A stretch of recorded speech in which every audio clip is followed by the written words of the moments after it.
దాన్ని బట్టి ప్రభువుకు కృతజ్ఞతలు. అలాగనే పునరుద్ధానముతోనే మనకు వేసవి కాలం మొదలైపోతుంది.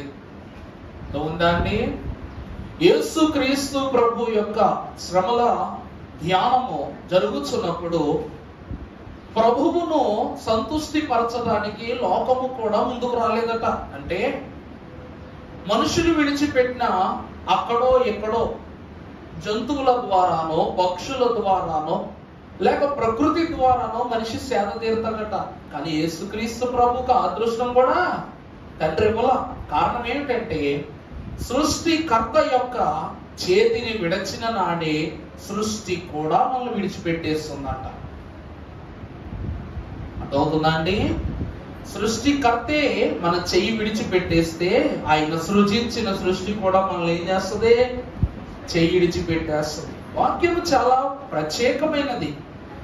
పేతురు మహాభక్తుడికి అదృష్టం ఉందని కాదు, ప్రభువు అందరి శిష్యుల కన్నా ఎక్కువగా పేతురునే ఎందుకు ఇష్టపడతారంటే పేతురు దగ్గర కొన్ని ప్రాముఖ్యమైన లక్షణాలు ఉన్నాయి. ఈ లక్షణాలు ఉండడాన్ని బట్టి అతడు ఈ లోకములో సంఘ పాలకుడు, పరలోకములో సంఘ నాయకుడు, పరలోక ద్వార పాలకుడు. అర్థమైందా అండి? ఈ లోకములో పేతురుకు ఉన్న కొన్ని లక్షణాలు ప్రభువును చాలా ఆకర్షించేశాయి. ఈరోజు నేను తెలియని వ్యక్తిని, నేనే ఇప్పుడే సేవ ప్రారంభించాను అనుకోండి, గుడి పెట్టగానే ఎంతమంది వచ్చేస్తారేంటి? ముందు సువార్త పరిచయం చేయాలి, 10 ఇళ్లకు వెళ్ళాలి, 10 మందికి బోధ చెప్పాలి, సువార్త చెప్పాలి, ఇంకా అద్భుతాలు చేయాలి. ఏమండి? ఈరోజు మంత్రాలకు ఏం రాలిపడాలి? చింతకాయలు అయితే ఖచ్చితంగా రాలిపడాలి. ఆ పని చేస్తేనే అప్పుడు జనం అనగా, ప్రార్థన అనగా, లేక విశ్వాసం అనగా ఇవన్నమాట. మరి యేసుక్రీస్తు ప్రభు పేతురు దగ్గర ఏ అద్భుతం చేయాల? అద్భుతము చేయడానికి ముందు మాటను గ్రహించిన పేతురు యొక్క ఆలోచనను దేవదేవుడు చాలా ఇష్టపడ్డాడు. పరిశుద్ధ లేఖన భాగంలో మనము చూసినట్లయితే ఈ దినము మన వాక్యాంశము పునరుద్ధాన పురస్కారములు. చెప్పండి ఏంటి? పునరుద్ధాన పురస్కారములు. పురస్కారము అనగా బహుమానము. పురస్కారం అంటే ఏంటంటే బహుమానము. పునరుద్ధానుడిగా వచ్చిన యేసుక్రీస్తు ప్రభువు శిష్యులైన వారికి ఆదియును, శిష్యులైన వారికి ప్రథముడును, పెద్దవాడును, గొప్పవాడునై ఉన్న పేతురుతోని పురస్కారపు పండుగను మొదలు పెడుతున్నారు. పునరుద్ధానం ఇంకా పూర్తయిపోలా. పునరుద్ధానుడైన తరువాత ప్రభు ఎన్ని రోజులు ఉన్నారండి ఇక భూమి మీద? ఎన్ని దినాలు ఉన్నారు? 40 దినాలు ప్రభు ఉన్నారు. 40 దినాలు ఉపవాసం, అనగా శ్రమలో ఉన్న ప్రభువుతో ఉపవాసం. తదుపరి 40 దినాలు పునరుద్ధానుడైన తరువాత కూడా శిష్యులను బాగు చేయటకు శ్రమపడిన పునరుద్ధానుడైన క్రీస్తు యొక్క ఉపవాసం ధ్యానం చేద్దాం. పరిశుద్ధ గ్రంథంలో మత్తయి సువార్త 16వ అధ్యాయము 13 నుండి చదువుకున్నట్లయితే, యేసు ఫిలిప్పులైన కైసరు ప్రాంతములకు వచ్చి మనిషి కుమారుడెవడని జనులు చెప్పుకొనుచున్నారని తన శిష్యులను అడగగా వారు కొందరు బాప్తిస్మమిచ్చు యోహానునియు, కొందరు ఏలియానియు, కొందరు ఇర్మియానియు, లేక ప్రవక్తలలో ఒకడని చెప్పుకొనుచున్నారని. అందుకు ఆయన, మీరైతే నేను ఎవడని చెప్పుకొనుచున్నారని వారిని అడిగాను. అందుకు సీమోను పేతురు గారు, నీవు సజీవుడవు దేవుని కుమారుడవైన క్రీస్తు అని చెప్పెను. చాలు. దేవుని యందు ప్రియకట్లారా, యేసుక్రీస్తు ప్రభువుకు 12 మంది గొప్ప శిష్యులు ఉన్నారు. వాక్యం ఏమిటి సెలవిస్తుందంటే, ప్రభువును పేతురును కలుసుకున్నది సముద్ర తీరాన. ఆయన చేత జరిగించిన మొదటి అద్భుత క్రియ చేపలు పట్టటమే. ఎప్పుడు పేతురు చేపలే పడతాడు, కానీ ఆ దినమున పేతురు వలలో 153 గొప్ప చేపలు పడ్డాయి. ఏ చేపలండి? చేపలు కాదు, గొప్ప చేపలు పడ్డాయంట. ప్రభువుతో ఉండట వలన అతడు గొప్ప కార్యములు చేయగలడని నమ్ముటను బట్టి ఆయన ఎవరు? ఆయన గొప్పవాడై సర్వోన్నతుని చెప్పాలా కుమారుడు అనబడును. వాక్యం చెప్తా ఉంది. ఆయన ఎవరంట? రానున్న దినాలలో గొప్పవాడై సర్వోన్నతుని కుమారుడు అనబడతాడు. ఆ యొక్క ప్రవచనమును కట్టుదిట్టముగా నమ్మినటువంటి పేతురు మహాభక్తుడు ప్రభువును నమ్ముటను బట్టి మొదటి అద్భుత కార్యమే గొప్ప చేపలను పట్టుకునే కార్యమును అతడు దేవుని యొద్దను పొందుకున్న ప్రభువును వెంబడిస్తున్న పేతురు ఈ శిష్యులైన వారితో ఈ యొక్క రోమా అధ్యక్షతలో ఉన్న రాజ్యములను పర్యటన చేస్తున్నప్పుడు ప్రభువే స్వయంగా అడుగుతున్నారు, మీరు అంటున్న మెస్సయ్య ఎవరో తెలుసా అని అడుగుతుంటే శిష్యులైన వారు ఏమంటున్నారు? ఒకరు యోహాన్ అంటున్నారు, ఒకరు ఎలియా అంటున్నారు, ఒకరు యిర్మియా అంటున్నారు. కానీ వీరెవరేమన్నా పేతురు ఏమంటున్నాడంట? సజీవుడవగు దేవుని కుమారుడవు కుమారుడవైన క్రీస్తు అని చెప్పిన. అనగా నువ్వే చెప్తున్నాడు. కఠినది అమ్మా. సీమోను బర్లోనా నీవు ధన్యుడవు పరలోకమునందు ఉన్న నా తండ్రి, సంగతి నీకు బయలుపరచలే కానీ నరుడు నీకు బయలుపరచలేదు. మరియు నీవు పేతురువు నీ బండ మీద నా సంఘమును కట్టుదును. పాతాళలోక ద్వారములు దాని ఎదుట నిలవనేరవని నేను నీతో చెప్పుచున్నాను. యేసుక్రీస్తు ప్రభునందు ప్రియబిడ్డలారా, పునాది వేసే ముందు మనం ఏం చేస్తాం? 6 అడుగులో 8 అడుగులో 12 అడుగులో ఏం చేస్తాం? తీస్తాం. యేసుక్రీస్తు ప్రభువారంట సిలువ గద్దె ఎక్కగానే భూమి ప్రభు యొక్క ప్రభావాన్ని తట్టుకోలేకపోయిందంట. దైవజనుడు దేవదాసయ్య గారిని ఒకరు అడిగారంట, అయ్యా సిలువ బరువు ఎంతో చెప్పారు కానీ ప్రభు బరువు ఎంతో మీరు చెప్పలేదు అన్నారంట. సిలువ బరువు ఎంత చెప్పారు? మన శుక్రవారం రోజు అక్షరాల 150 కిలోలు అన్నమాట. అంటే ఒక మనిషి బరువు కన్నా సుమారు ఒక 30-40 కిలోలు ఎక్కువ. మరి అలాంటి సిలువను ఎక్కిన ప్రభు యొక్క బరువు ఎంత అంటే దైవజనుడు దేవదాసయ్య గారు సెలవిచ్చారంట, పాతాళము మోయలేనంత, భూమి భరించలేనంత అన్నారంట. పాతాళము మోయలేనంత, భూమి భరించలేనంత. అందుకే పాతాళము వరకు సిలువ గద్దె దిగిపోయింది. ఆకాశము భూమి మధ్యలో కొండ పర్వతము గొల్గోతా పర్వతము మీద, భూమి మీద కాదు కొండ మీద ప్రభువుని ఏం చేశారు చెప్పండి? సిలువ వేశారు. భూమి కంపించుతూ ఉంది కాబట్టి అక్కడ వేసారంట ప్రభువుని సిలువ తీసుకెళ్ళి. ఈ ప్రభు అంట ఏమంటున్నారు? పేతురు, నేను నా సంఘాన్ని నీ బండ మీద, నీ పునాది బండ మీద కడతా. ఆ యొక్క పునాది అయ్యున్న సంఘము ముందు పాతాళం ఏం కాదు, నిలవబడలేదు. కాబట్టి నేను చెయ్యి తల్లి. పరలోక రాజ్యం యొక్క తాళపు చెవులు నీకు ఇచ్చేదను. నీవు భూలోకమందు దేనిని బంధించుదువో అది పరలోకముని బంధింపబడును. చాలండి. యేసుక్రీస్తు ప్రభు పేతురుకి ఇచ్చిన పురస్కారం లేక పునరుద్ధాన పురస్కారం ఏమిటంటే పరలోకపు తాళపు చెవులు. అర్థమైందమ్మా? ఆనాడు మీకు ఒక గొప్ప మాట సెలవిచ్చారు, తలపులు తీసిన తలుపులు. వాక్యం గుర్తుందా మీకు? గుర్తుందా అన్నోళ్ళు సార్ చెయ్యండి. ఒకసారి ఏం గారు చెప్తారు అందరేనండి, చెయ్యండి చెప్పండి. తలుపులు ఏం చేస్తాయంటండి? తలుపులు చేస్తాయట.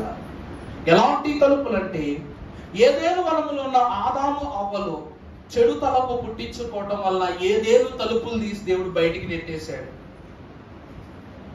లోకమంతటిలోనూ నీతిమంతుడు నోవాహు కాబట్టి గోడ యొక్క పరిశుద్ధమైన నావను తయారు చేయించి ఆ ద్వారము గుండా నోవాహు కుటుంబాన్ని పంపించి తయారు చేసిన నావ యొక్క తాళపు చెవులు దేవుడికి ఇచ్చేసి ద్వారబంధమే ఇచ్చేశాడు నోవాహు. మహాభక్తురాలైనటువంటి రహాబు కూడా మొత్తం ఎరికో పట్టణం అంతా నాశనం అయిపోయింది ఒక రహాబు ఇల్లు తప్ప. ఆ ఎర్రటి దారం అనే తాళము గుండా వీరిని దేవుడు బయటకు రప్పించి పాలెములో నుండి లోపలికి రప్పించి ఈ ప్రాంతమునంతటిని చిన్న భిన్నం చేసేసాడు దేవుడు. పరలోకపు తాళపు చెవులను కూడా ఆ రీతిగా ఎవరికి ఇస్తున్నారంట? దేవుడు పేతురుకి ఇస్తున్నాడట. ఆనాడు నోవాహు తయారు చేసినటువంటి నావ తాళపు చెవులను నోవాహు ఎలాగైతే దేవునికి ఇచ్చి ఉన్నాడో అలాగునే క్రీస్తు ఏర్పరచిన సంఘము యొక్క లేక తండ్రి అయిన దేవుడు ఏర్పరచుకున్న పరలోక రాజ్యము యొక్క గవిని తాళపు చెవులను ఎవరికి ఇవ్వడం జరిగింది? పేతురు మహాభక్తునికి వచ్చిన గొప్ప వరం ఏమిటో తెలుసా? స్వస్థత. ఏమిటండి? స్వస్థత. మీరు ఎప్పుడైనా ఒక మాట గమనిస్తారా? Doctor గొప్పోడా, compounder గొప్పోడా? మీరు చెప్పండి ఒక మాట. ఏమంటే డాక్టర్ గొప్పోడా, కాంపౌండర్ గొప్పోడా? కాంపౌండరే గొప్పోడు. ఎందుకు తెలుసా? డాక్టర్ దాకా వెళ్ళకుండానే జబ్బు చెప్పేస్తాడు కాబట్టి. గంధం మోసిన గాడిదకి ఏమంటుందంట? వాసన అంటుకూడదట. మరి డాక్టర్ గారికి కత్తి అందిస్తాడు, బిళ్ళ అందిస్తాడు, స్టెత్ అందిస్తాడు. అది ఎలా ఫిక్స్ చేయాలి, ఎలా ఆన్ చేయాలి అన్ని కాంపౌండర్ తెలుసు. ఏ కత్తికి లేక ఎటువంటి ఆపరేషన్ కి ఏ సిజర్ వాడతారో, ఎలాంటి కుట్లు వేయాలో, క్లిప్స్ వేయాలా, లేకపోతే థ్రెడ్ హోల్డర్ వేయాలా, ఇలాంటి ఎన్నో విషయాలు ఎవరు తెలుస్తాయట? కాంపౌండర్కి తెలుస్తాయి. డాక్టర్ దాకా వెళ్ళటానికి ముందే నొడు నొప్పి ఉంటే ఎందుకు వచ్చిందో చెప్పేస్తాడు, కాలు నొప్పి ఉంటే ఎందుకు ఉందో చెప్పేస్తాడు. అందుకే డాక్టర్ల నుండి వచ్చేసిన కాంపౌండర్లు చాలా మంది పెద్ద పెద్ద డాక్టర్లు అయిపోయారు ఈ రోజుల్లో. దేవుని యందు ప్రియబిడ్డలారా, మరి పేతురు మహాభక్తుడు కూడా యేసుక్రీస్తు ప్రభువు యొక్క కాంపౌండర్. తప్పుగా అనుకోకండి, నిజమే. ఎందుకంటే యేసుక్రీస్తు ప్రభువు వారు ముట్టుకుంటే స్వస్థత చేశాడు, కానీ పేతురు నీడ తగిలితేనే అద్భుతాలు జరిగిపోయింది. అంటే తన ద్వారము దాకా కూడా సమస్య రావడానికి పేతురు ఒప్పుకోడట. అక్కడే పరిష్కారాన్ని పరిపూర్ణం చేసేస్తాడు పేతురు మహాభక్తుడు. యేసుక్రీస్తు ప్రభువునందు మిక్కిలి ఆశీర్వాద ధన్యతలో ఉన్న వాళ్ళారా, అలాంటి పేతురు మహాభక్తుడు పరలోకమునకు ద్వారపాలకుడు అవ్వడానికి గల కారణం ఏమిటంటే, పరలోకమునకు ఎవరు పాపమని అనారోగ్యంతో వస్తారో వాళ్ళందరూ పేతురు కనబడిపోతారంట. అందుకే ఇక్కడ వాక్యమే చెప్తూ ఉంది, అమ్మ కన్ను చేయి తల్లి, పరలోకమునందు మీరు దేనిని విప్పుదురో, భూలోకమునందు దేనిని విప్పుదు అది పరలోకములో, అలాగే నువ్వు భూలోకములో దేన్ని బంధిస్తావో అది పరలోకములో బంధించబడును. భూలోకమందు దేనిని విప్పుదు అది పరలోకమునందు విప్పబడునని అతనితో చెప్పాను. ప్రభునందు దేవుని ప్రియ స్నేహితులారా, పేతురుకు భూలోకములో దేనినైనను సంక్రమించుకొనగల లేక అనుసరించగల మార్చగల శక్తి ఉంది. అదే పరలోకంలో వాక్యం అంటుంది కదా, కీర్తనకారుడు అంటాడు, దేనిని విత్తుదువో దానినే వాస్తావా అన్నాడు. పేతురు మహాభక్తుడు భూలోకములో దేన్ని బంధిస్తాడు, పరలోకంలో కూడా దాన్ని పేతురును దాటి ఎప్పుడు ఇది లోపలికి రాదంట. ఒక మహాభక్తుడు అంట గొప్ప గొప్ప దానాలు చేశాడంట.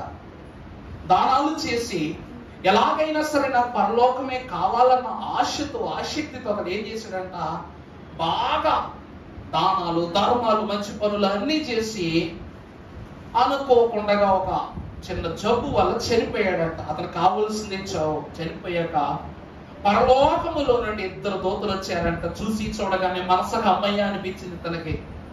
అమ్మయ్య, నన్ను పరలోకం తీసుకెళ్ళడానికి దూతలు వచ్చేసారు అన్నాడంట. అనగానే వెంటనే ఈ 2 దూతలు ఇరు ప్రక్కల ఇతన్ని పట్టుకుని పరలోకం దాకా తీసుకుని వెళ్ళిపోయి సగం దేవుడు తీసుకెళ్లి ఇంకో 2 దూతలకు అప్పచెప్పారంట. నా మాట అర్థమవుతుందండి? సగం దూరం తీసుకెళ్లి మరో 2 దూతలకు అప్పచెప్పారంట. ఈ 2 దూతలు మరి సగం దూరం తీసుకెళ్లి మరో 2 దూతలకు అప్పచెప్పినాయట. మరి తర్వాత 2 దూతలు తీసుకెళ్లి సగం దూరం తీసుకెళ్లి అక్కడ వదిలేసినాయంట. ఆ పై నుంచి మిగిలిన 2 దూతలు వస్తాయేమో నేను చేతులు 2 సాపుకుని కూర్చున్నాడు ఈయన. ఆ 2 దూతలు ఏం చేస్తలేదంట, రావట్లేదంట. రాకపోయేసరికి ఏదో పడతా లేక ఇంత దూరం ఎక్కించారు కదా, ఆ మిగిలిన కాసంతా నేను ఎక్కేద్దాం అనుకుని ఏం చేశాడంట, బలవంతంగా బలవంతంగా బలవంతంగా పై దాకా వెళ్ళాడంట. ఏదైతే పరలోకపు ద్వారం దాకా వచ్చేసాడంట. వచ్చేస్తే అక్కడ పేతురు గారు లెక్కలు చూసుకుంటున్నారంట. ఎవరు వచ్చారు, ఎంతమంది వచ్చారు, ఎప్పుడు వచ్చారు అని కాంపౌండర్ లెక్కలు ఏం చేస్తాడు ఆయన, చూస్తున్నాడు. ఎందుకంటే పరలోకమునకు కూడా ఆరోగ్యవంతుడే, పరలోకమునకు వచ్చే ఆరోగ్యవంతుల వరుస కూడా ఈయన చూసుకుంటాడు. అంతే లెక్క రాసుకుంటాడంట ఆయన దగ్గరికి వచ్చి, అయ్యా అయ్యా నన్ను సగం దూరమే దూరం తీసుకొచ్చి వదిలేశారు, ఎందుకంటే నీలో అస్వస్థత ఉంది, అందుకే పరలోకంలోనికి ఇంటికి ప్రవేశం లేదన్నారు. మరి ఎంత దూరం ఎందుకు తీసుకొచ్చేసారు అని అడిగితే అప్పుడు పేతురు అన్నాడంట, చిన్న పాపమైన ఆత్మ జీవాన్ని తగ్గిస్తుంది, అంతే తప్ప దేవుడు ఆత్మను నశించిపోనివ్వడు అని చెప్పి, అక్కడ నువ్వు సరిదిద్దుకుంటే ఇక్కడ దాకా వస్తావంటే, లేదండి నేను చాలా మంచి పనులు చేశానంటూ ఏదో బలం కొద్ది ముందడుగేసాడు మహానుభావుడు. వేసికి ముందుకు నడుచుకుంటూ వెళ్ళి పేతురు మహాభక్తులతో వాదం పెట్టుకుని లోపలికి వెళ్ళాలని గొడవ వేసుకున్నాడంట. పేతురు అన్నాడంట, సర్లేండి కోపగించుకోవద్దు, మీరు నా మీద కోపగించుకోవద్దు, నేను పరలోకపు తాళం తీస్తాను, ఆ తాళం గుండా ఒకసారి పరలోకాన్ని చూడండి, మీకు నచ్చితే మీకు సమంజసం అయితే లోపలికి వెళ్ళండి, మీరు ఏదో గొప్ప అనుకుంటున్నారు కదంటే పేతురు మహాభక్తుడు తాళం తీసాడంట. తాళము కన్నం గుండా చూసాడంట పరలోకాన్ని. ఆ మహిమ తాళములో నుండి వద్దు వేగముతో మీదకు వచ్చినప్పుడల్లా ఇది ఏమైపోయాడంట, ఎగిరి దూతలు ఎక్కడ మొదలు పెట్టారు మరలా తిరిగి అక్కడికే వెళ్ళి కింద పడిపోయాడంట. ప్రభు యొక్క ప్రేమామృత ధారులను చిందుచున్న ఘనమైన ఏర్పాటును బట్టి పేతురు ఈ లోకములో దేనిని బంధించాడో తెలుసా? అలాగే పరలోకములోనికి దేనిని విప్పాడో తెలుసా? ఇక్కడ వాక్యం ఏమంటుంది? బంధింపబడుట విప్పుట. పేతురు బంధించినవి, పేతురు విప్పినవి.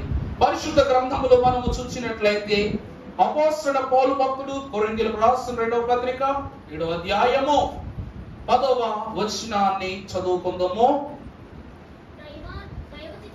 దైవ చిత్తానుసారమైన దుఃఖము రక్షణార్థమైన మారు మనస్సును కలుగచేయును. ఈ మారు మనస్సు దేని పుట్టించదు? తరువాత అయితే లోక సంబంధమైన దుఃఖము అమలారా, దేవుని యొక్క వాక్యమును వినుచున్న వారులారా, పరిశుద్ధ వాక్యం సెలవిస్తూ ఉంది, దైవ చిత్తానుసారమైన దుఃఖము రక్షణార్థమైన మారు మనస్సును. ఈరోజు యేసుక్రీస్తు ప్రభు శిలువ మీద ఉంటే ప్రతి ఒక్కరు దుఃఖిస్తున్నారు, ప్రతి ఒక్కరికి కన్నీళ్ళు వస్తున్నాయి, ప్రతి ఒక్కరికి గుండె బాధే. మరి ఎంత బాధ కలుగుతున్నప్పుడు అందరూ ఒకలా ఏడవరు, అందరూ కన్నీళ్ళు ఒకటి కాదు, అందరి నవ్వు ఒకటి కాదు. దేవుడంట మనిషిని ఎన్ని రకాలుగా చేసినా ఒక తల్లి కడుపులు పుట్టిన కవల పిల్లలు కూడా ఒకే రూపుతో పుట్టలేరట. ఏమంటే అర్థమవుతుందన్నమాట? ఏమా నువ్వు చెప్తూ ఇద్దరు కవల బిడ్డలు కూడా ఎలా ఉండరంట? ఒకే నవ్వు నవ్వలేరు, ఒకే రూపులో ఉండరు. మనం ఏదనుకుంటాం, ముఖం ఒకలాగే ఉంది, కళ్ళు ఒకలాగే ఉన్నాయి, నవ్వు ఒకలా ఉంది అనుకుంటాం, కానీ కాదు. ఇక్కడ యేసుక్రీస్తు ప్రభువును గురించి దుఃఖించుచున్న యెరూషలేము కుమార్తెలు, తల్లి అయిన మరియా, మగ్దలేని మరియా, శిష్యులు, పరిచారక బృందము, పరలోకము పరితపించుచున్న తండ్రి, వీళ్ళందరూ కూడా ఏకపరమైన దుఃఖమును వారు కనపరచటంలా. అలాగే ప్రభువును అప్పగించి నేను నస్తుడనని చెప్పుకున్న ఇస్కరియోతు యోధా అలా ఏడవట్ల, ప్రభువును విడిచిపెట్టేసి తప్పు చేశానని అంటున్న పేతురు కూడా ఒకలా ఏడవట్ల. వాక్యం అదే అంటుంది, ఏమిటది? రక్షణార్థమైన మారు మనస్సు కలుగజేయని. ఎప్పుడంట? దైవ చిత్తానుసారమైన దుఃఖం. పేతురు దైవ చిత్తానుసారమైన దుఃఖం కలిగి ఉన్నాడు కాబట్టి దేవుడు అతనికి ఏం కలిగేశాడు? రక్షణార్థమైన మారు మనస్సు. అంటే భక్తుడు ఉన్నాడు, పేతురే పెద్దోడు చెప్పాడు, ఎన్లా నువ్వు ప్రభు యొక్క శిష్యుడివే కదా అంటే పెద్దోడు చెప్పాడు, విన్నాడా? లేదు లేదు నేను ప్రభు శిష్యుడినే కాదన్నాడు. పెద్దోడు చెప్తే ఎవరంటారు? తర్వాత చిన్న పిల్ల వచ్చి చెప్తుంది, నువ్వు ప్రభు యొక్క శిష్యుడివే కదా అని. ఆ పిల్ల చెప్పినప్పుడు కూడా ఏమంటాడంట? లేదు లేదు నేను ప్రభు శిష్యుడు కాదు అన్నాడంట. ఇప్పుడు ఆఖరిగా కోడి చెప్తుందంట, అరే అబ్బాయి సమయం అయిపోతుంది, నాతో కూడా నువ్వు చెప్పించుకుంటున్నావు, పోరా వెళ్ళిపోరా తొందరగా. ఆ యొక్క పెద్దవానిలో ఉన్నది దైవ చిత్తము.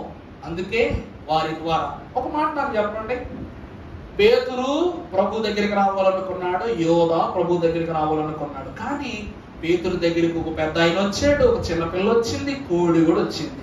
మరి ఇస్కరియోతు యోధా దగ్గరికి ఎంతమంది వచ్చారేంటి? నువ్వు ప్రభు శిష్యుడివే కదా, నువ్వు ప్రభువుని పట్టించావు కదా అని ఎవరైనా వచ్చారా? అంటే ప్రభు పేతురును చూస్తున్నారా, యోధాను చూస్తున్నారా? ప్రభువును గూర్చి యోధ ఆలోచిస్తున్నాడా, పేతురు ఆలోచిస్తున్నాడా? పేతురే ఆలోచిస్తున్నాడండి. ఎందుకో తెలుసా?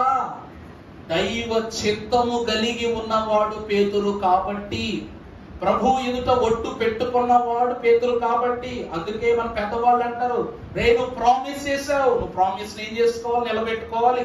ప్రభు ఎదుట ప్రమాణం చేశాడంట ముందు రోజు, ప్రభువా ఎవరు నీతో సిలువలోనికి వచ్చినను రాకునను నేను తప్పక నీతో వచ్చేస్తానన్నాడు. అందుకే ఆ సిలువ యాగములో, ఆ సిలువ శ్రమలో ఉళ్ళూరిపోయాడు. కాబట్టి దైవ చిత్తములో సాగుతున్న పేతురును ఏ తలంపు దొరిలించలేకపోయిందంట. పెద్దవాడి చేత, చిన్ని బిడ్డ చేత, కోడి చేత కూడా ప్రభువు ఆ చిత్తమును నెరవేర్చడానికి రక్షణార్థమైన దుఃఖాన్ని కలిగించారంట ఇంతమందితో చెప్పి.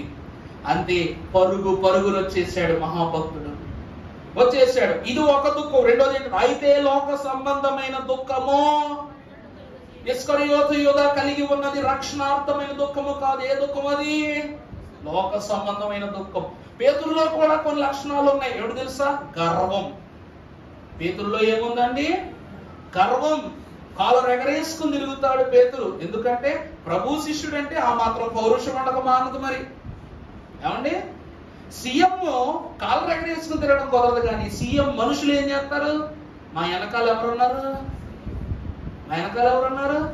మరి సీఎంఏ మీ వెనకాల ఉంటే, కాలర్ ఎగరేసుకుంటే, మరి ప్రభువే నీ పక్షం ఉంటే?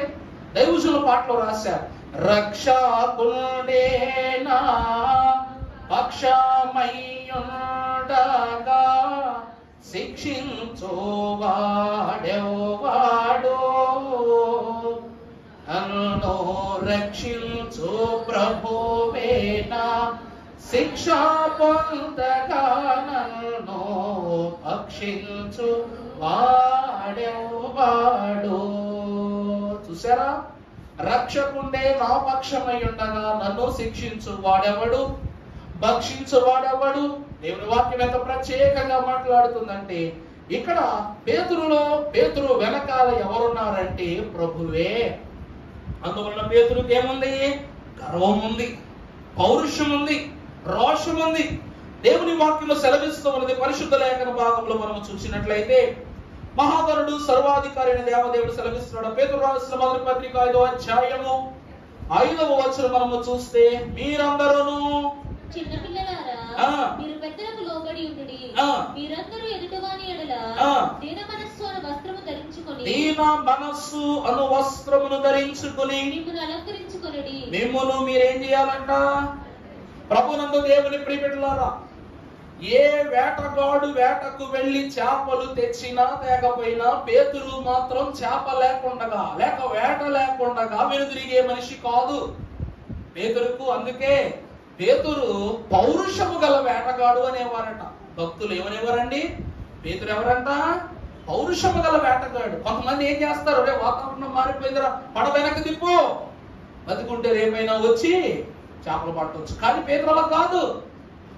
గొప్ప గొప్ప మహారాజులు కూడా పేతురు దగ్గర దొరికిన చేపలనే వారి రాజ్య మందిరానికి తరలించేవారు. అందుకే వాక్యం అంటుంది, లోక నాథుడును సర్వలోక రాజయ్యన యేసు క్రీస్తు ప్రభు పేరిట వల వేసిన పేతురుకు 153 చేపలు వచ్చినాయి. భూలోకమునకు పరలోకమునకు రాజయ్యున్న ప్రభువే దగ్గరుండి మరి వలయించి వేటయించి చేపలు తెప్పించుకున్నారు. మరి భూలోక రాజులు మాత్రం ఊరుకుంటారా? పేతురును వదిలిపెడతారా? ఈరోజు మనం చేపల మార్కెట్కి వెళ్తే మనకు 10 రకాల బేరసారాలు జరుగుతూ ఉంటాయి. కానీ మనకు మంచి బేరం, మంచి చేప తగిలిన చోట ఏమైపోతాం? ఆగిపోతాం. అది ఇంకా మనకు కావాలని నిర్ణయించుకున్నామంటే గంట అయినా బేరం ఆడతాం, 2 గంటలైనా కూడా బేరం ఆడతాం. పేతురట పరలోకపు నాయకునితోనే బేరసారాలు జరుపుకునే పరిశుద్ధుడట. పేతురు మహాభక్తుడంట. పరలోక నాయకుడైన ప్రభువుతోనే ఏం జరుపుకునేవాడు? బేరసారాలు జరుపుకున్న పరిశుద్ధుడట. దేవుని ప్రియబిడ్డల, బేరసారాలు మన బాట కాదు. ఏది కావాలన్నా, ఏది ఇవ్వాలన్నా, ఏది చెయ్యాలన్నా, ఏది పొందాలన్నా కూడా ఎవరిని అడిగేవాడు?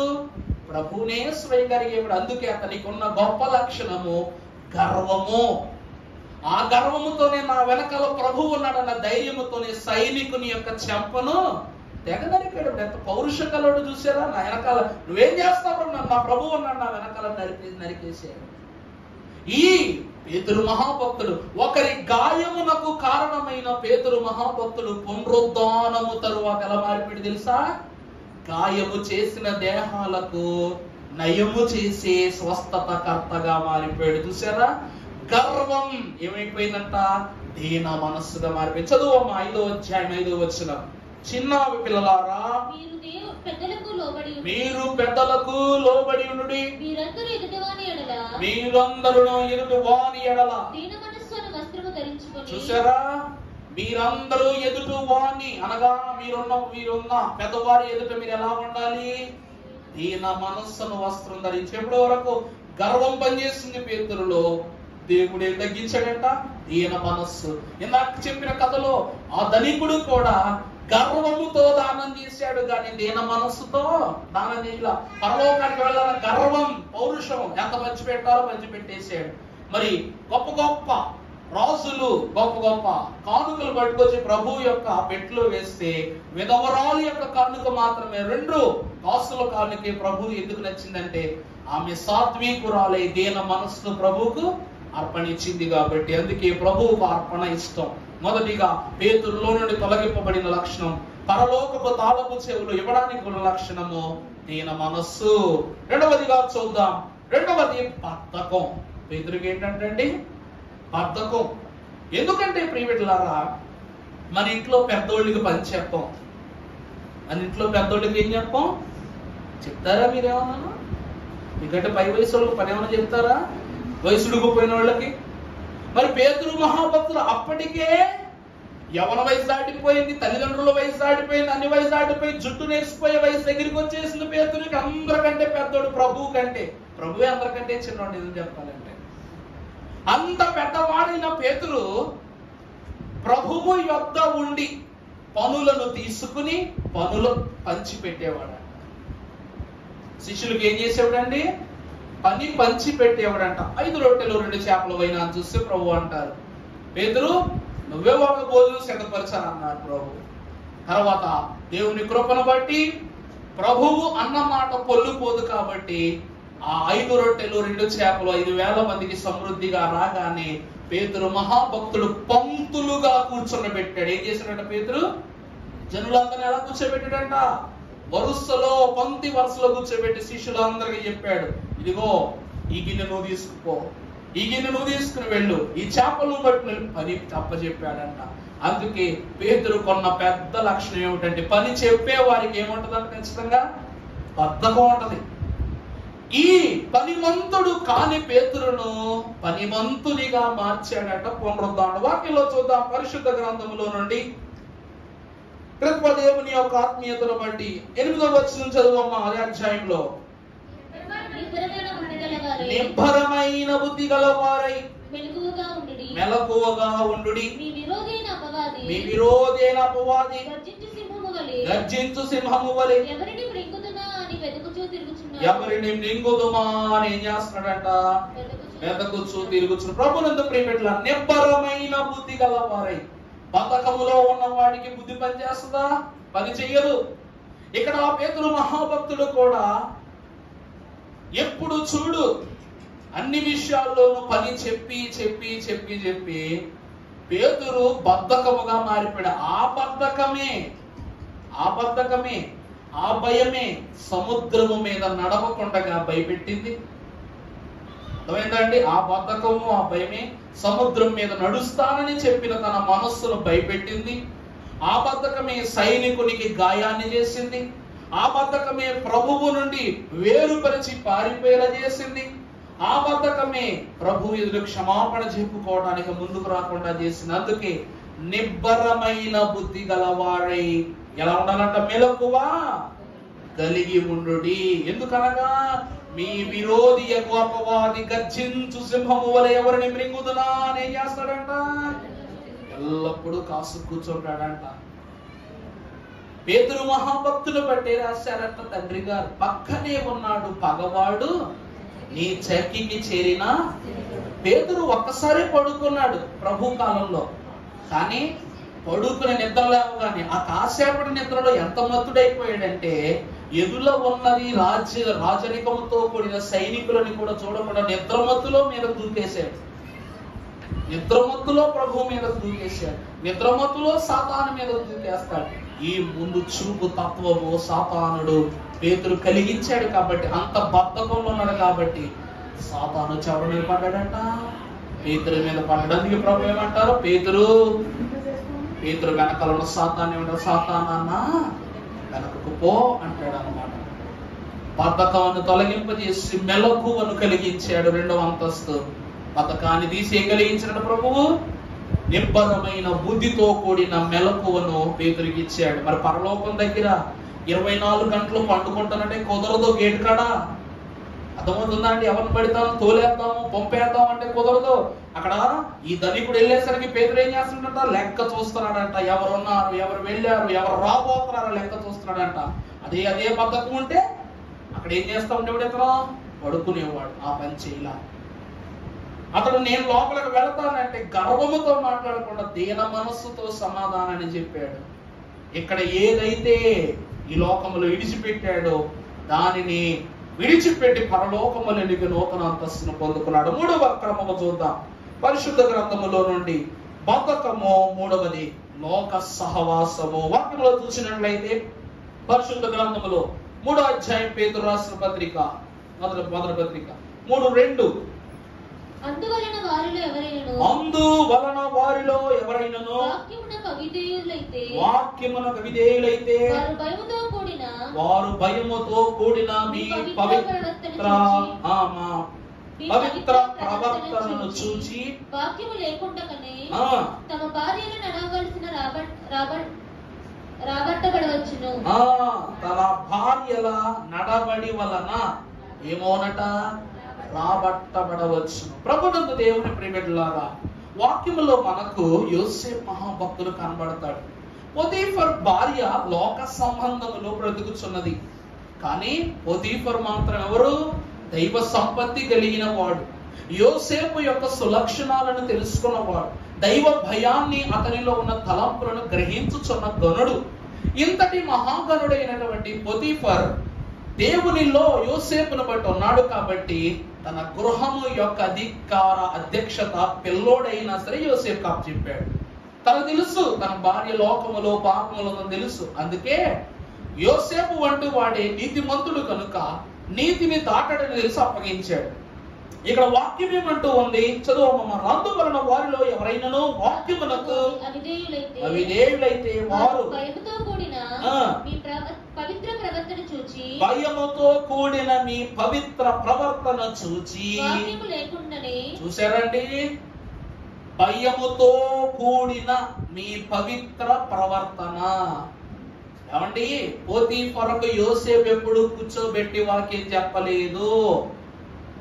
పొతీఫరుకు చిన్న పిల్లడైన యోసేపు ఎప్పుడు వాక్యం కూర్చోబెట్టి చెప్పలా. ఫరోకు కూడా చెప్పలా. ఫరో కూడా ఏం చెప్పలా, వాక్యం చెప్పలా. కానీ ఒకే ఒక కల భావాన్ని చెప్పాడు. పొతీఫరు ఎదుట తాను చేయుచున్న పవిత్ర ప్రవర్తన. వాక్యం ఏం చెప్తుంది కదా, మనం చేసే పనులే క్రియలు లేని విశ్వాసము ఎంతో. వాక్యం సెలవిస్తుంది గొప్ప మాట. క్రియలు లేని విశ్వాసం ఏంటంటే తన క్రియలు తన విశ్వాసాన్ని పొతీఫరుకు చూపించాయి కాబట్టి వాక్యం అంటుంది చూడండి, పవిత్ర ప్రవర్తన చూచి వాక్యం అనేది లేకుండానే తమ భార్యల నడబడి వలన రాబట్టబడవచ్చును. చూసారా, తన నడతను తెలిసిన పొతీఫరు తన భార్య యొక్క తలంపును తెలుసుకున్నాడు. ఎందుకంటే చేతిలో బైబిల్ ఉండనక్కర్లా. బైబిల్ ఉండాల్సిన చేతిలో కాదు, హృదయములో. అర్థమైందా అండి? ఈ బైబిల్ దినము దినము దినము దినము నీ చేత మోయించుకోవటానికి దేవుడు ఇవ్వాల. అర్థమైందా? ప్రార్థనకి వెళ్తున్నప్పుడు ఒక మాట చెప్పనండి, ముస్లిం వారు ఖురాన్ బయటికి తేరు, ఇంట్లోనే ఉంటది. హైందవులు భగవద్గీత కూడా బయటికి తేరు, అది ఇంట్లోనే ఉంటది. కానీ మనం ఏం చేస్తాం తెలుసా, ఎండనగా, వాననగా, చలనగా, ఇంకేదైనా అనగా బైబిల్ని ఏం చేస్తుంటాం? కూడా తీసుకెళ్తుంటాం. బైబిల్ని కూడా తీసుకెళ్తున్నావంటే బైబిల్ కూడా నువ్వు వెళ్ళటానికి ఇష్టపడుతున్నావని అర్థమే. అర్థమైందండి? ఎవరిని తప్పు పడుతూ ఈ మాట్లాడలేదు. ఎందుకో చెప్పనండి, ఈ వాక్యమును నువ్వు తీసుకుని వెళుతున్నావు. ముస్లిం వారు జరిగిన గారు ఎడం చేతితో పట్టుకోరు కదమ్మా, అసలు పట్టుకోరు కూడా నాకు తెలిసి. దాన్ని కూడా ఒక స్టాండ్ లో సెట్ చేస్తారు నీట్ గా. కుడి చెయ్యి తప్ప ఎడం చెయ్యితో ఖురాన్ పట్టుకోకూడదు. భగవద్గీత కూడా మనకు తెలవదు. మనం బైబిల్ మాత్రం కింద ఎడతాం, పక్కన ఎడతాం, సైడ్ లో ఎడతాం, అన్నం తినే టేబుల్ మీద ఎడతాం, చంకలో ఎడతాం, ఎక్కడ పడితే అక్కడ ఏంటో బైబిల్. బైబిల్ నువ్వు మాత్రనట్లేదు, బైబిలే నిన్ను మాత్రనట్టుంది. కానీ ఇంత జరిగినప్పుడు సరే బైబిల్ని ఎందుకు భరిస్తుందో తెలుసా? నువ్వు బైబిల్ని చేత్తోనే కాదు హృదయంలో కూడా మోస్తున్నావు కాబట్టి. సజీవ వాక్య సాక్ష్యమై విశ్వాసం నడుచుకుంటూ వెళితే సాతానుడు కూడా తలదించుకుంటాడట. యోసేపు యొక్క యుక్తి, జ్ఞానము, సంపత్తి పొతీఫరు గృహములో జరిగిన కార్యము తర్వాత అద్భుతమైంది. జైలులో ఉన్నటువంటి యోసేపును గురించి పొతీఫరు చెప్పాడు, అయ్యా కారాగారంలో ఉన్నాడు యోసేపు అనే కుర్రోడు, మామూలుడు కాదండి, మహా గొప్ప మేధావి, అతడు మీకు కలబావ అని చెప్పగల సమర్థుడు అనగానే జైల్లో నుండి రాజ్య గృహములోనికి వెళ్ళిపోయాడు, సింహాసనం యొద్దకు వెళ్ళిపోయాడు. ఒక్క కలభావముతో 7 ఏళ్ల కరువును ఎలా మార్చేశాడట? 14 ఏళ్ల కరువును ఘనమైనటువంటి విందు గృహంగా మార్చేశాడట. ఆ దినము మొదలుకొని ఐగుప్తు దేశము యొక్క ప్రధానమంత్రి, ఎక్కడ చెరసాల, ఎక్కడ పొతీఫరు ఇంట్లో దాసుడు, ఎక్కడ ప్రధానమంత్రి. ఫరో కూడా యోసేపు మాట వినేవాడు. చివరికి వాక్యమును చంకర పెట్టి తెప్పనక్కర్లా, వాక్యమును గుండె మీద పెట్టుకుని తిప్పు, ఆత్మీయతలో తిప్పు, నీ పలుకులో, నీ పనిలో, నీ క్రియలో చూపించు. ఎవడు నమ్మడు, ఎవడు చూడడు. దేవుని ప్రియబిడ్డలారా, అంబేద్కర్ రాజ్యాంగం రాశారని చెప్పుకుంటాం. రాజ్యాంగం ఎవరు చెప్తే రాయలేదు.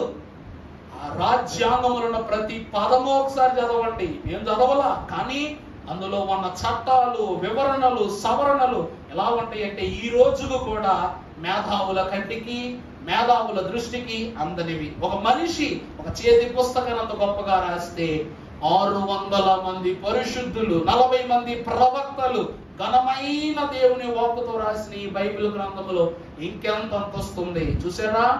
వాక్యము ధరించుకుందరగక్కల్లా, వాక్యము నీలో ధరింపబడాలి, అదే అంతస్తు. వాక్యం అదే చెప్తుందండి. నీలో భక్తులు ఏం చూడాలంట?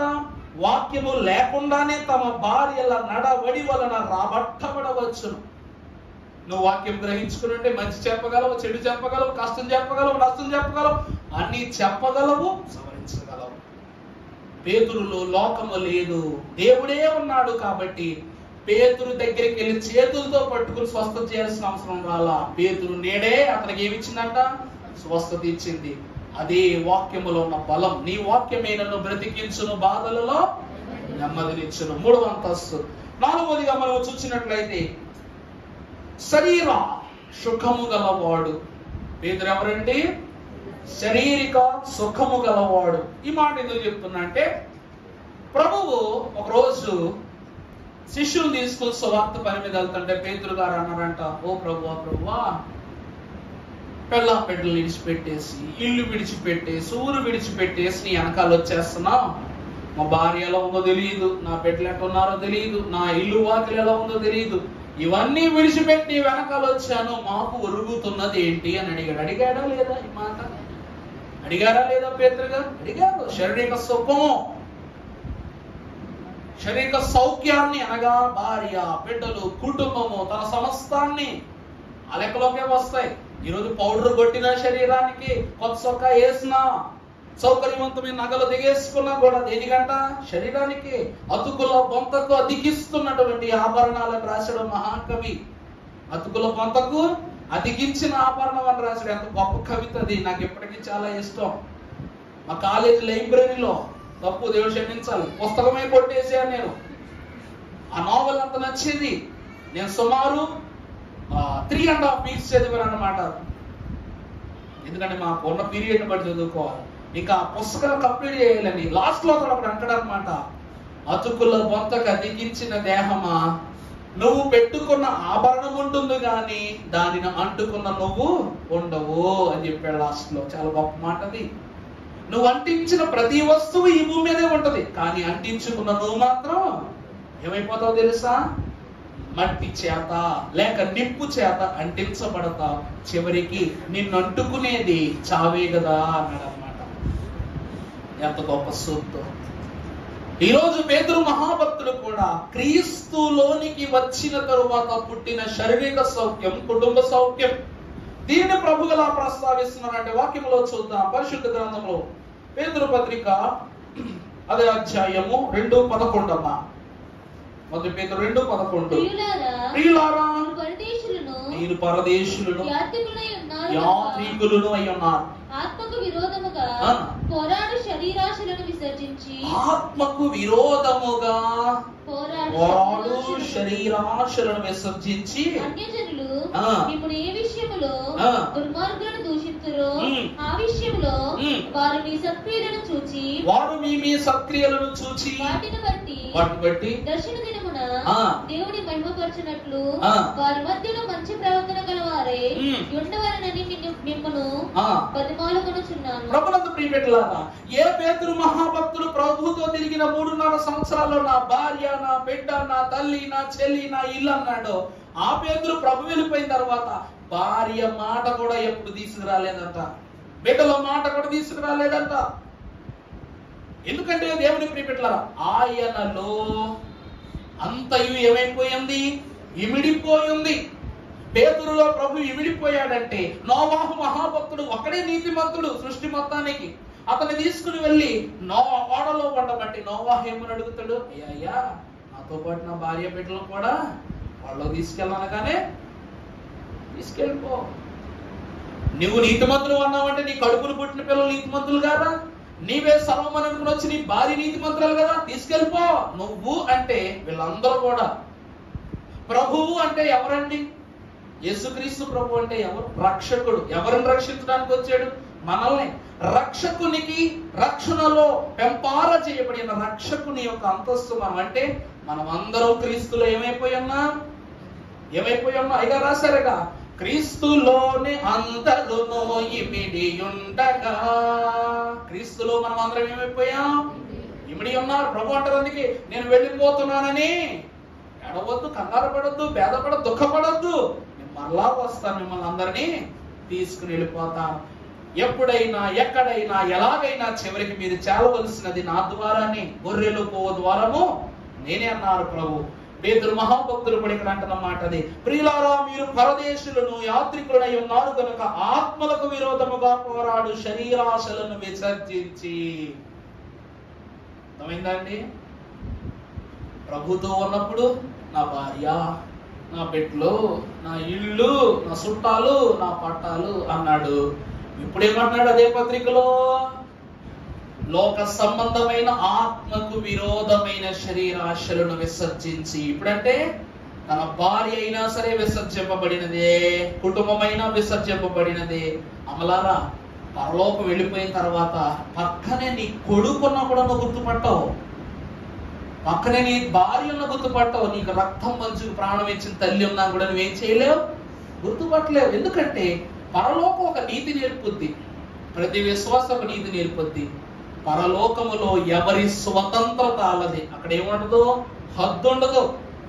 కడుపులోంచి బయటకు వచ్చిన బిడ్డకు నాన్న అది తిను, ఇది తిను, ఇది తింటే ఆరోగ్యం, అది తింటే బలమని చెప్పగలిగే తల్లికి కూడా స్వాతంత్రం ఉంది. కడుపులో పుట్టిన బిడ్డకు కూడా స్వాతంత్రం ఉంది. అక్కడ ఏదైనా తినవచ్చు, ఎక్కడికైనా వెళ్ళవచ్చు, ఎవరితోనైనా మాట్లాడవచ్చు, ఎవరితోనైనా సహవాసం చేయొచ్చు. ఎందుకు అనగా అక్కడి సహవాసములో ఏమి లేదు?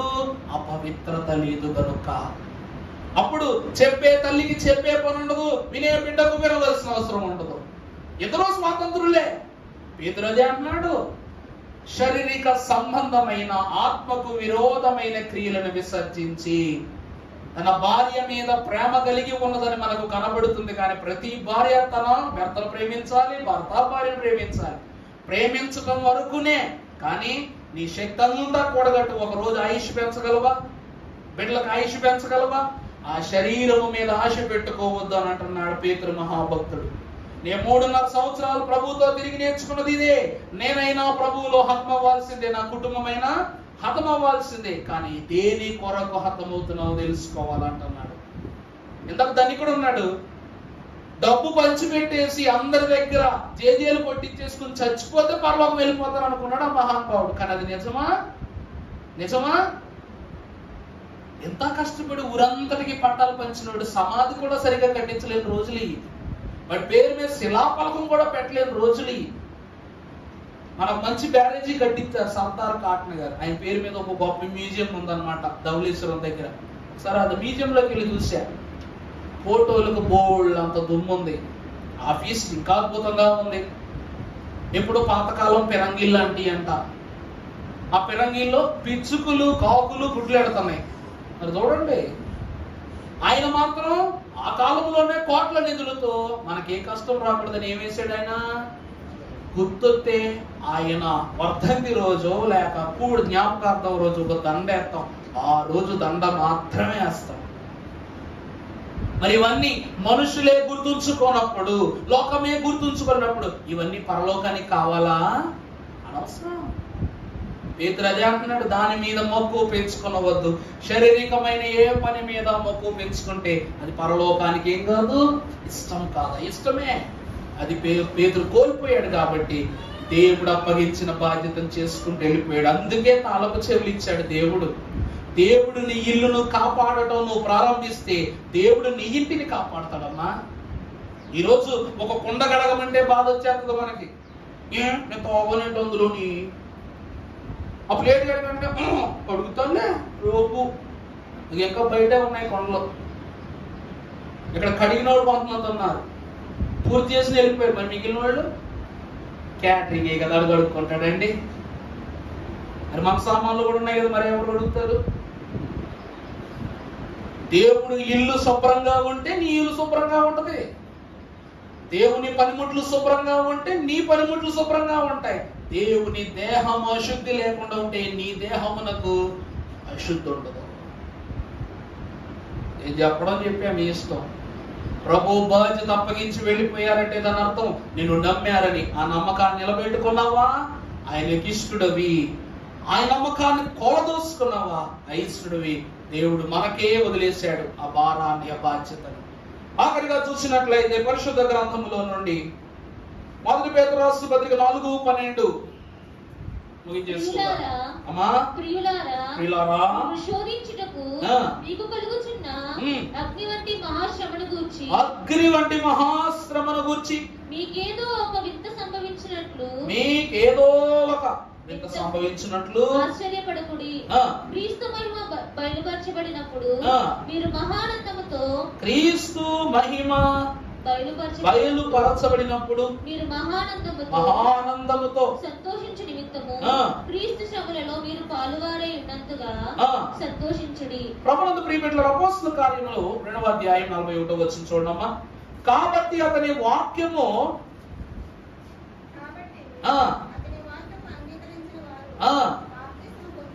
బాప్తిస్మము పొందిరి. ఇంచుమించు ప్రభువులోనికి చేర్చబడి. రామలాలా దేవుని ప్రియమిట్లారా, పిరికోడు 3,000 మంది సంఘాన్ని స్థాపించుకున్నాడట. పేతురు అనే పిరికివాడు ఎంతమంది సంఘానంట? 3,000 మందికి బాప్తీసాలిచ్చి 3,000 మందిని సంఘములో నిలబెట్టి పరిశుద్ధాత్మ దేవుని యొక్క గృహమునకే తన ప్రార్థన, వాళ్ళ ప్రార్థనల ద్వారా ప్రభువు యొక్క రాజ్యం యొక్క తలుపు తట్టి చెరసాలలో ఉన్న ఇతని యొద్దకు దూతను రప్పించి మరలా వీరందరూ కలిసి ప్రార్థించే స్థితి పేతురు సంఘంలో జరిగిందంట. సంఘాలు అందరికీ ఉంటాయి, సహవాసం అందరికీ ఉంటది. కానీ దేవుడు ఏ సంఘం మీద తన యొక్క చేయి చాపాడు? దర్శనాలు అందరికీ వస్తాయి. మన నెరవేర్పులో మన మనస్సు ఒక మంచి మాట చెప్పుకుంది, అయ్యో రండి, ఆడికి జరుగుతుంది, ఈడికి జరుగుతుంది, ఈడికి జరుగుతుంది, నాకు మాత్రం దేవుడికి నేనేం చేశాను?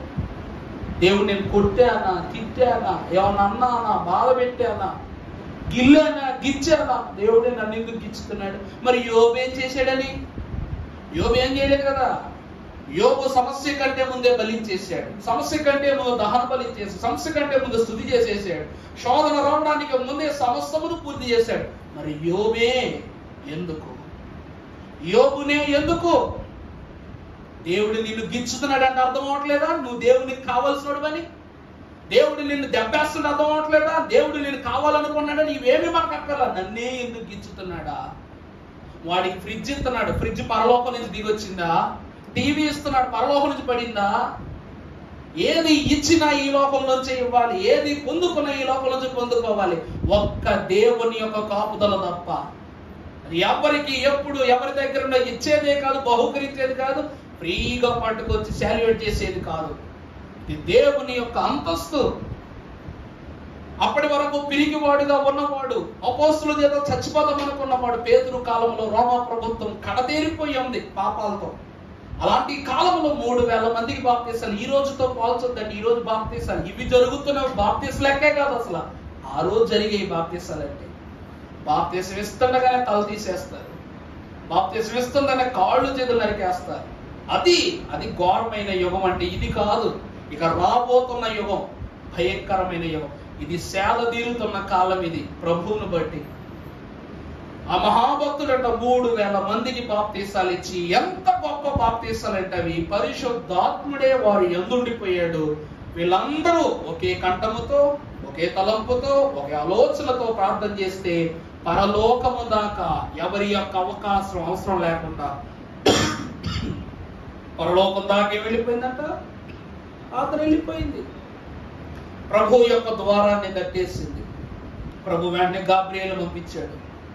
వెళ్ళు, పేతురు జలసాలలో ఉన్నాడంట, తీసుకుంటారా అంటే అప్పుడు పేతురు ఏం చేస్తున్నాడంట? అక్కడ నిద్రలో ఏం చేస్తున్నాడండి?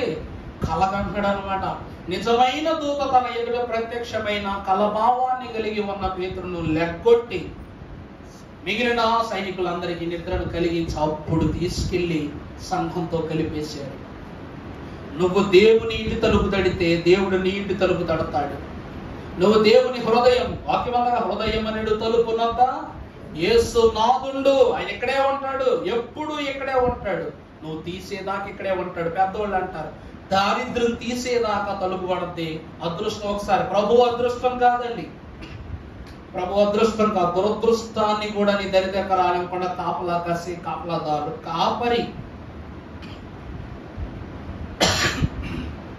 అందుకే అమ్మా పేతురు 5:5 చదువురా.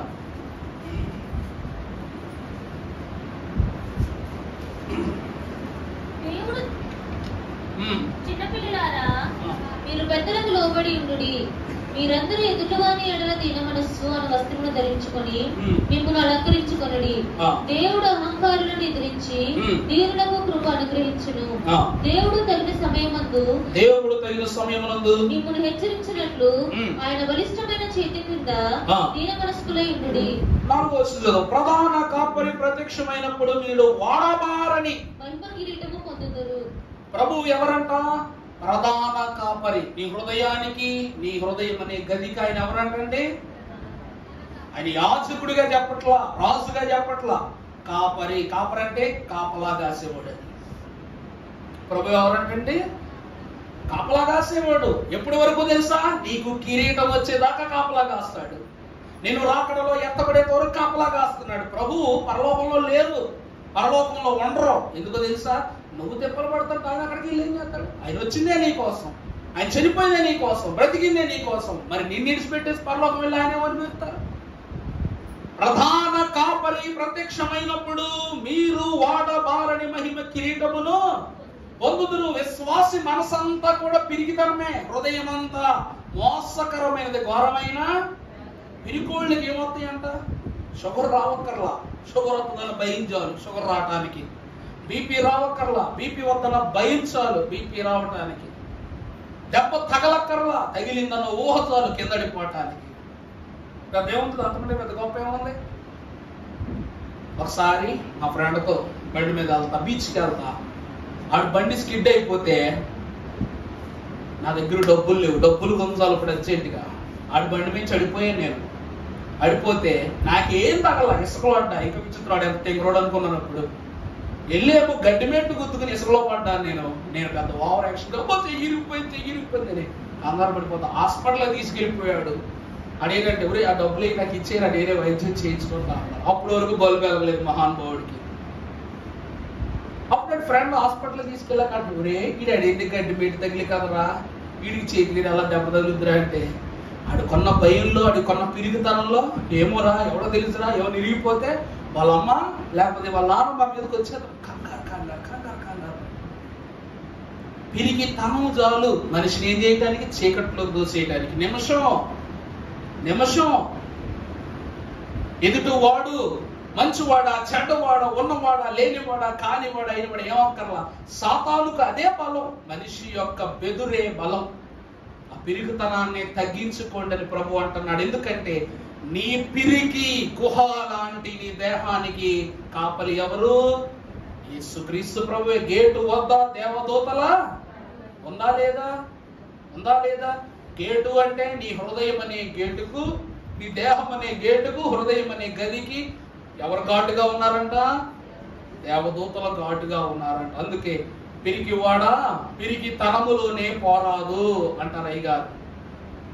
అందుకే దైవజనులు అన్నారు, దేవుడు పామరులనైనా వాడుకుంటాడు కానీ సోమరులను మాత్రము వాడుకోడు, తన పని కొరకు వాడుకోడు. అందుకే పేతురు సోమరి కాకుండా పిరికితనములోనే ప్రావీణ్యత పొందాడు. పిరికి వాడే పౌరుషము గల సేవకుడైపోయాడు. ఇక ఆఖరిగా ముగించేసుకుందాం. పరిశుద్ధ గ్రంథములో ఆఖరి మాట చూద్దాం. గనుడు పరిశుద్ధుడైన పేతురు మహాపత్రుడు రాసిన పత్రిక పాఠం 41వ వచనంలో ఉన్న అపోస్తల కార్యములు 2:41. కాబట్టి అతని వాక్యము అంగీకరించిన వారు పొందిరి. ఆ దినమందు ఇంచుమించు 3,000 మంది ఏమయ్యారట? చేర్చబడ్డారు. 4 పేతురు పత్రిక 4:12. ప్రియులారా, మిమ్మును శోధించుటకు మీకు కలుగుచున్న అగ్ని వంటి మహాశ్రమను గూర్చి మీకేదో యొక్క వింత సంభవించును. ప్రభునందు దేవుని ప్రియబిడ్డలారా, వింత సంభవించుట. ఆఖరిగా ముగించేస్తుంది, అయిపోయింది. వింత అనగా పేతురు అప్పటి వరకు ఏం చూడలేదు అంటే యేసుక్రీస్తు ప్రభు యొక్క వింతలు చూడలేదు. పేతురు ఏం చూడలేదండి? వింత చూడలా. యేసుక్రీస్తు ప్రభు మరణము దినము నుండి మొదలుకొని, లేక ప్రభువు బల్లారాధన చేయటం ప్రారంభించిన దినము మొదలుకొని వింతలు కనపడడం ఆరంభమై. ఎందుకో చెప్పనండి, కాళ్ళ నిండా పాపాలే ఉన్నాయి. ఎప్పుడు పాదశుద్ధి జరిగిందో ఇతను ఏమైపోయాడంట? పావనుడైపోయారు. పాదశుద్ధి జరగటం వల్ల ఏమైపోయింది? పాపం అంతా శుద్ధి అయిపోయింది. ఇప్పుడు కడిగినది ప్రభువు కాబట్టి లోకం అనే మస్తు పేతురు మీదకి రాల. అప్పటి నుండి ప్రభువును మరి జాగ్రత్తగా చూడటం ప్రారంభించాడు. వాక్యంలో చదువుకుందాం. మా ప్రియులారా, మిమ్మల్ని శోధించుటకు మీకు కలుగుచున్న అగ్ని వంటి మహాశ్రమను గురించి మీకేదో ఒక వింత సంభవించున్నట్లు. ఇతను ఏమన్నాడు తెలుసా? సిమియోను ప్రవక్త యేసుక్రీస్తు ప్రభువును తీసుకుని, ఓ నాథా, నీవు నీ జనులైన వారికి నువ్వు కనపరచబోవచ్చున్న రక్షణ నేను కనులారా ఒక దర్శనాన్ని అతడు ఆ రోజు చెప్పాడు. పేతురు ఏమని చెప్తున్నాడు తెలుసా? 7 ఏండ్ల శ్రమలు రాబోతున్నాయి.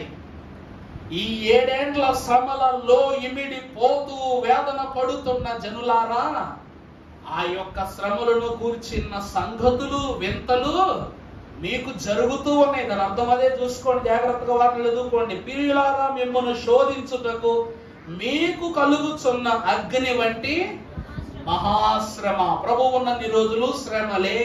ప్రభువు మరలా వచ్చే సమయానికి మనకేం కలుగుతాయి? 7 ఏండ్ల మహాశ్రమ. శ్రమ కాదు, మహాశ్రమలు కలుగుతాయి. ఈ శ్రమను గూర్చి, అంటే ఈ శ్రమలైన వాటిని గూర్చి మీకేదో ఒక వింత సంభవించినట్లు. మన కోవిడ్ వచ్చింది. మనం అందరం ఏమనుకున్నాం? 2 సంవత్సరాల్లో ఏమనుకున్నాం మనం? రాకడా దగ్గరికి వచ్చేసి 7 ఏండ్ల శ్రమలు ప్రారంభమైపోయాయి. ఇదే కదండి మనకున్న ఒకే ఒక్క సంకేతం. బలంగా ఉన్నాడు థమ్మని రాలిపోయాడు. బలహీనుడికి చెప్పనక్కర్లా. కళ్ళ ముందు ఈ రోజు నడిచిన వాడు రేపటికల్లా అస్తమించిపోయాడు. అప్పుడు మనం అనుకున్నది ఒకటే, బహుశా శ్రమలు ఇవేనేమో. ప్రసంగి గ్రంథం చదవండి, అందులో ఉంటాయి 28 శ్రమలు, మహాశ్రమలు, ముద్రలు, పాత్రలు, ఇలా ఎన్నో శ్రమలను గురించి మహాభక్తులు రాశారు. ఈ 28 శ్రమలలో ఒకటి తెగులు. ఏమిటండి తెగులు? కరోనా అంటే ఏమన్నా మనం? తెగులే కదా, వైరస్. ఒకరి నుండి ఒకరికి తెగులులా వ్యాపించేస్తుంది. దీని గురించి అంటున్నాడు, మీకేదో ఒక వింత సంభవించి ఉండదు. ఇదే చెప్తున్నాడు, మనకు సంభవించిన ఒక వింత పేరు కరోనా. దీనిని చూసి మీరు ఏం చేయొద్దు, ఆశ్చర్యపడద్దు, ఇంకా చాలా ఉన్నాయని చెప్తున్నాడు. జాగ్రత్త పడండి అని చెప్తున్నాడు. పేతురుకున్న గొప్ప తలంపు, పేతురుకు దర్శనావరము. పరలోకాన్ని భూమి మీద నుంచే చూశాడు, పరలోక ఆహారాన్ని భూమి మీద నుంచి చూశాడు. పరలోకములో నుండి భూమిని ఈ దినము వరకు ప్రభువుతో కలిసి చూస్తూనే ఉన్నాడు. తను ప్రార్థన చేస్తే 4 చెంగులున్న దుప్పటి భూమి మీదకి వచ్చేసింది. చతుష్పాద జంతువుల ఆహార పదార్థాలు వచ్చేసినాయి.